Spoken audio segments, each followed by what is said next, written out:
Welcome to Your Epic Pursuit. I'm Mike Mooney, and this is a space where we dive into inspiring and real conversations with people to explore their journeys of leadership and performance.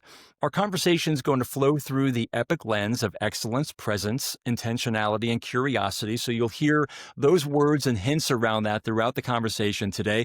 And our goal is really quite simple. We want to provide you with unique insights and empower you with actionable tools that are going to help accelerate your pursuit in your life. And I'm so excited about today's conversation. We have got just a wonderful, wonderful leader and human, I'll add, and Emily Chang. And Emily is the Chief Commercial Officer for CHAGEE North America and is a global commercial leader with more than 2 decades of experience building brands across QSR, retail, hospitality, tech, and creative industries.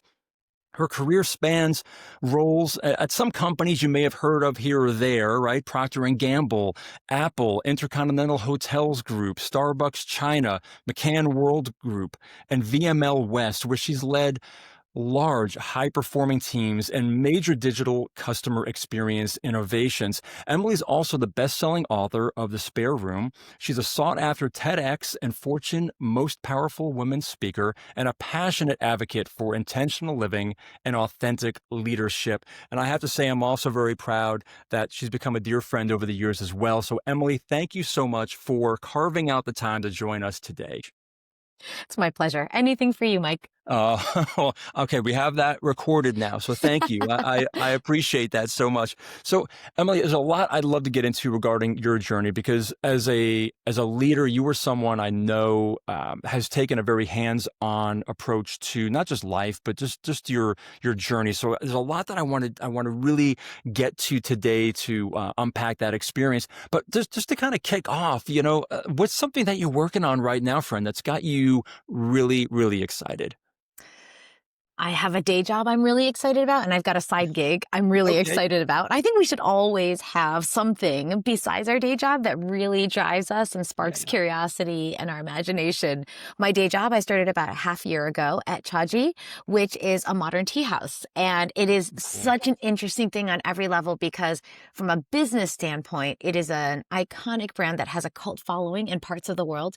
In other parts of the world, they've never heard of it before. Right. We Okay. get the chance to bring the best of China. We are born in Yunnan, where tea comes from, and bring it to the West, which is kind of the opposite of what I've spent a lot of my career doing, which is bringing great American brands and British brands into China. So that is Amazing. really wonderful. And it's also a great product. It's something that you feel good about because it's good for you. Yeah. And it's a moment of calm. It's a moment of stillness in this fast moving world. It's all the things that you feel proud to be a part of. And Yeah. then my side gig is, I wrote the book, The Spare Room. You and I talked Yep. about that a long time ago. We We're did. looking at potentially working on making it a film. And that's exciting. Not the film part, but just the idea of sharing this concept, this epic concept of social legacy, right? This Yeah. idea that we can all leave things better than we found them. That's the legacy, and social helping you define the space in which you want to have that impact. So all of that has me fired up right now. And understandably so. I mean, so much that I have to say that you were in retirement and I did very and publicly. very publicly, I will add. We were talking about that with your posts on TikTok and all your social presence, but to be brought back in this company, the vision of the founder must have been something that just touched you in a way that said, you know Yeah, what, this is more than another notch on the belt, another sort of totally. addition on my LinkedIn, professional resume, all those things. So really at that personal level, I know that I love the idea of it being for good and the wholeness and the Yeah, wholesomeness of tea, the calmness. Oh gosh, we need that today, don't we? But what was totally. it about the organization that you said, okay, I'm coming out of retirement to come be part Mm, of this mission? Because it sounds like it's more of a mission than it is just a corporate role.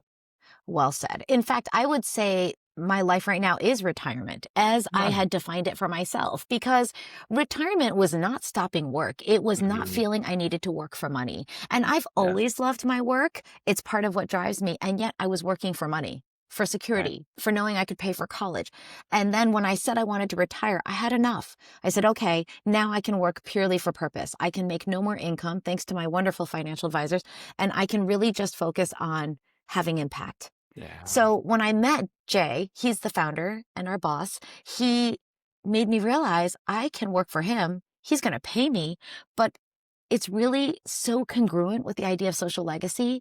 I mean, this man is somebody I feel so proud to work for. He's the third founder I've worked with. I worked at Apple when Steve Jobs was there, at Great. Starbucks when Howard Schultz was at the helm, and now Jay is leading CHAGEE. It's a $6 billion company that IPO'd this last year on the New York Stock Exchange that so many people haven't heard of. He wants to do good things for the world. He wants to live, and he is living an epic life, and it is a privilege to be a part of it. Yeah, I mean, well, again, it sounds like an opportunity that those are the kinds that you just don't pass up from a Yeah, heart space as well. I know, right. that's really where we operate from, where it is the work and the accomplishment. However, what we get to accomplish and do with others and the impact, especially the social legacy Right. level, is so important, so important. Yes. So let's go ahead and jump in, Emily, because your your experience over the years, from leading teams. I mean, you've led teams of thousands of people Mm, over the years, and I'm sure along the way, as most leaders do, there are times when you got to make a decision. It's a bold decision. It's something where you're at a crossroad, right? I often look at these are the moments where it's the gut check and the heart check, of okay, what is the right way to go? mm, And was there ever a time when you were at that place where maybe others were second guessing, or mhm. maybe they were questioning the decision, maybe even yourself were like, "Oh, is Yeah, this really it?" But ultimately it led to a breakthrough that you were looking for with the team that maybe changed you as a leader, or just sort of brought forth, a new yeah. level that people weren't expecting. I love this question. The answer is yes, and there's so many stories we could spend an hour talking about. The one I would think of is when I was a chief commercial officer at Intercontinental Hotels Group. Uh-huh. We looked after a portfolio of brands, and at that point, we hadn't franchised, so everything was company operated, right? Oh, It was so completely a managed operating model. And so okay. there's a deep sense of responsibility to manage Yeah. this portfolio. Uh-huh. We had Holiday Inn, bread and butter, Green H. It was the joy of travel, very clear positioning. We had boutiques we spent a little time on. We had Holiday Inn, we had Hotel Indigo, we Uh-huh. bought Campton, and then we created this brand, Hua Luxe. So really, really fun, interesting. Of course, there's Intercontinental. And then we had this brand, Crown Plaza. And I think there was a sense that we don't have to do much with it. It's fine. It's a maroon box. What's the difference between Crown Plaza, Sheraton, Marriott? It's just convenience. And Right. I think we didn't have to do anything with it because we had such a robust portfolio that was so well differentiated. Yeah. But I didn't feel comfortable with that because I always feel like we get this one precious life. We get this one job. Yeah. All of this is such a privilege. We should do our very best. And so, how do you drive that breakthrough? Mm. I brought my team and we went and lived in a Crown Plaza. And then we went and Wait, wait, lived a wait, hold couple on, hold days. on, hold on, hold on. So you said we're gonna go live in the Crown Plaza Yeah. for okay, okay. I just wanna We make sure I rented heard a you couple right. of rooms. Yeah, we rented a couple rooms. We lived the life of a guest. We looked around and then we went and lived in a Sheraton and a Marriott and a local Chinese hotel. And we said, okay, is there any difference? Is it really not worth?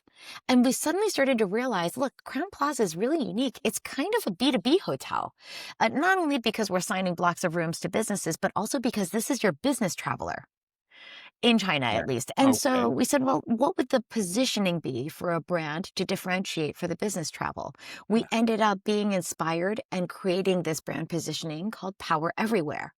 If you were deciding between a Marriott, a Sheraton, and a Crown Plaza, if one of these hotels says power everywhere, when you check in, I'm going to give you a power adapter. I'm going to give you an extra power bank. When you go to bed at night, next to your bed is a row of power chargers, so you never have to look for an outlet. Sometimes these little differences are all you need to say, yeah, I'll pick that one. I'm telling it's just so funny you say that, because I can't tell you the times, maybe people who are listening right now are with me, where you're having to, like, when you're trying to plug in your electric, you pulling things away from the wall. Where Oh, is it's it? And awful. And it's so your wrists dusty. are getting all contorted trying to get behind. Oh, I know. I know.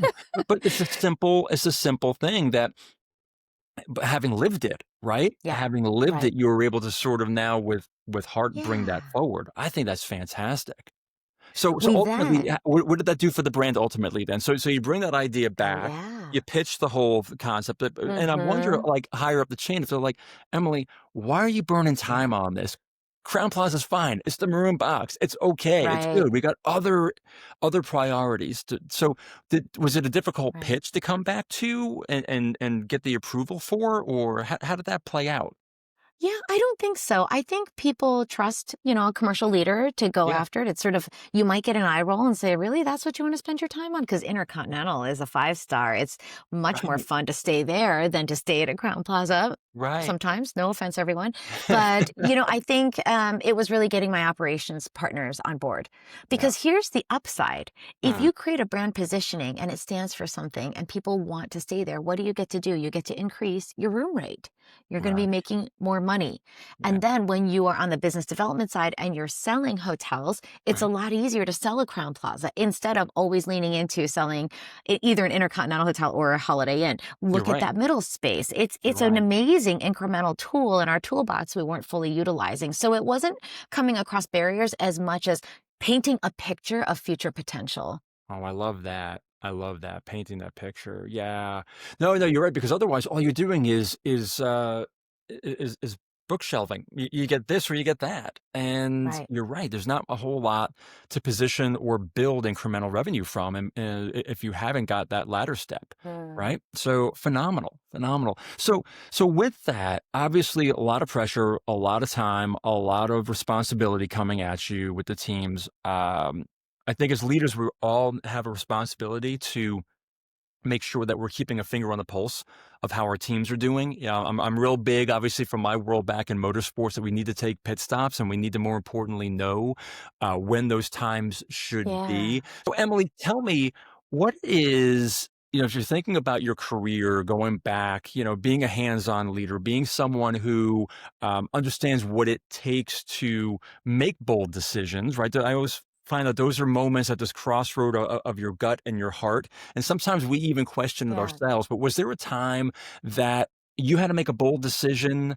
that maybe others questioned, or even you questioned Uh, yourself, but actually changed the trajectory of the experience? 100%. I grew up studying science and then my MBA's in finance. Uh-huh. My first 11 years of work were at Procter and Gamble. So very structured, data-driven, operational. I was just saying this earlier to somebody who's just joined CHAGEE. Over time, I've learned to trust my gut more. You used that word Yeah. earlier. And I realize it's not gut.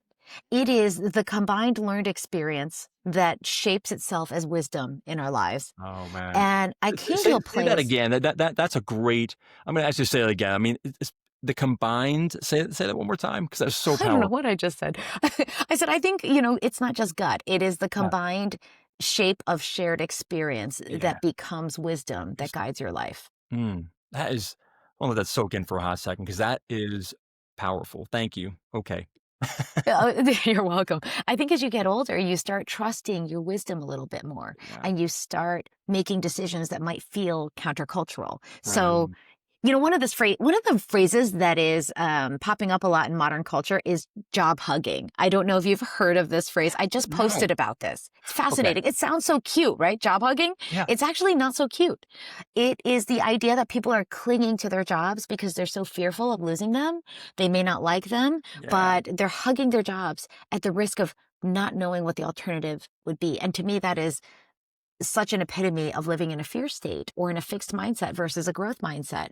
Yeah. And I think for Yes. me, I've always had that confidence. It's grown over the years with wisdom that says, look, if I have this dream and it's a dream grounded in this wisdom, let me Mhm. go after it. So when I was at Starbucks, I had been trying to, on the weekends, write this book. Yeah. And, my family was giving me 4 hours every weekend, which sounds like a lot, but it's really not when you're trying to write a book for anybody who's written a book. Yes. It wasn't working. And so I had the opportunity to take a 6-month temporary assignment in Seattle, move out of Shanghai. I took it right away. And folks were like, you're leaving the CMO job at Starbucks China? And I said, yeah, because if this doesn't manifest into a full-time role, and given the job to be done, it likely wouldn't, I get Hmm. to go write my book. So the bold decision was, as the family's breadwinner, I'm going to leave the workplace. I'm letting the job go. It's the opposite of hugging. Yeah. And I'm going to give myself 1 year. Our financials were in a good enough place that I could do 1 year and really focus on writing a book. And if it didn't end up getting published, I was totally okay with it. I just felt I really want to do this. And luckily enough, within 1 year, we had an agent sign on, we had a publisher sign on, and we ended up, I almost pressed send exactly on the day of 1 year from the day I'd started the project. So that was a bold decision. It was risky in some ways Yeah. because, I was the one who was earning income for the family, but it more than delivered. It delivered the results. It ended up getting published. It ended up becoming a bestseller on Amazon, and it ended up giving our family this incredible time because it's not just a book about me. It's a Mhm. book about our family and all the kids in our spare room. It was a shared endeavor and such a beautiful experience to have had the privilege to live through together. My gosh, that is bold. There's no question about that, Emily. I'm curious though, for you to make the decision because it played out. And oftentimes, and I feel the same way when I pivoted out of motorsports to pursue speaking and doing the Mm-hmm. work that I'm doing now. Um, I absolutely relate to the job hugging because ultimately there's a fear. You're right of losing the job, but I also feel that Yeah. sometimes people attach their identity to what it is they do instead of who they Right. are and what they bring, what's inside, and that's a whole Mm-hmm. other journey we can go on. Yet it's easier now, Mm. right, to look back on the journey where you Sure. are, say it all worked out the way it was, the way that I had hoped it had. I Yeah. have to imagine though, before you stepped into and said, "I'm going to do this," what Yeah. did you do yourself? Was there anything that you did to kind of prepare yourself or kind of like get through in your own mind? And you were talking about growth mindset and not being limited and Mm-hmm. recognizing that there's more out there. But what were some of the things? I know there are people right now that are listening and experiencing something similar to where they know that maybe they're hugging and they know there's something bigger out there. But gosh, I just Yeah. that fear is so big and strong in front of me. Mm. It seems insurmountable. So, was there something that you did to kind of get past that fear, other than just being incredibly confident and knowing that you felt like you were doing the right thing? I had this image as you were asking the question that we're like trees. We've got Yeah, leaves on top and we've got roots beneath.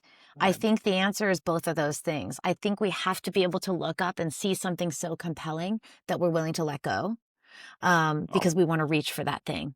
And then I think we need mm, to have roots. We have to have that security that says people love me. They support me. My family had to be 100% in it.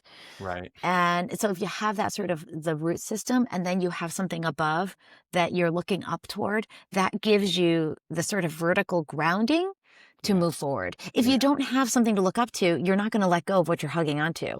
And right. if you don't have the roots to ground you, when you let go, you're worried you're going to float away. So if you have both of those, I think it gives you the sense of self. Yeah, yeah. I mean, so those who are listening now, you know why I was so excited Emily was joining us. I mean, it's these simple visions, metaphors that are so rich that we can be using. That it's so true. We have to ensure that the root and the base is there. That we're not doing things Uh-huh. that are reckless to relationship or our health or our well-being. Uh-huh. Yet also be brave enough to look up and look around, expand our vision and Mm, believe and know that we were built and designed to do more.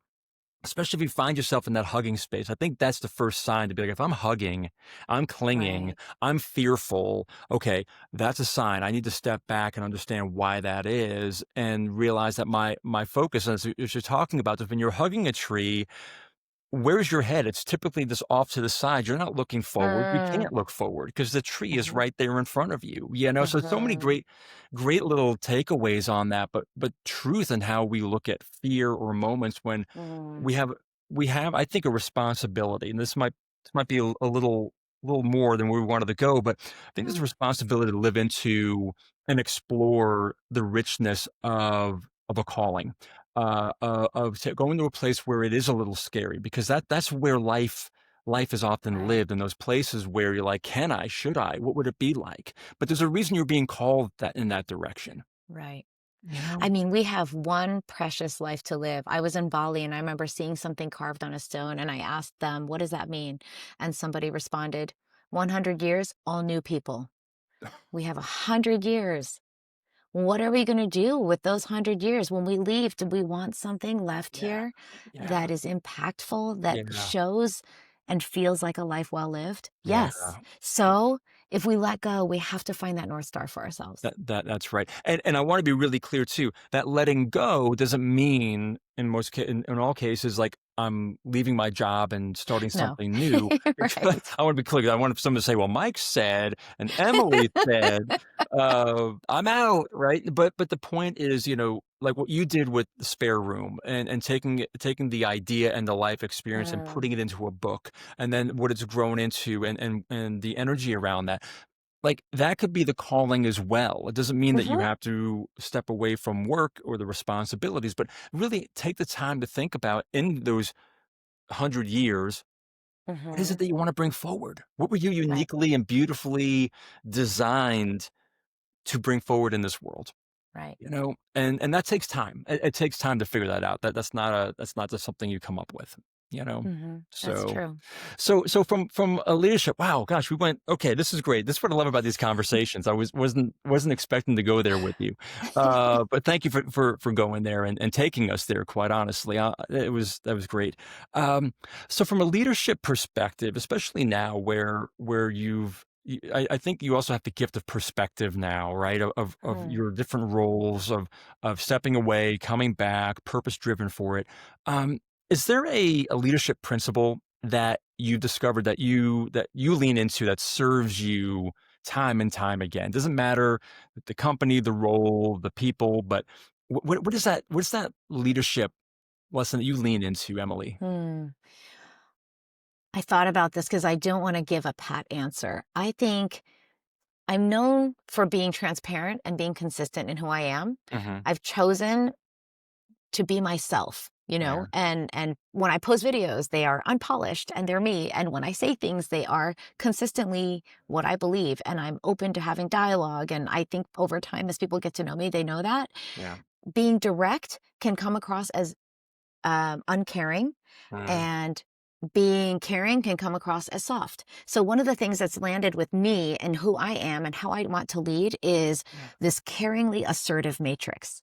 So Okay. imagine like a 4 box, right? Hmm. On your x-axis, you've got from non-assertive to assertive. Yep. On the y-axis, you've got not caring to caring. And Okay. I think this gives you a very simple sort of guide for who you want to be as a leader. Because if you Mm. are caring but not assertive, you can be Right. perceived as weak. People will lack direction.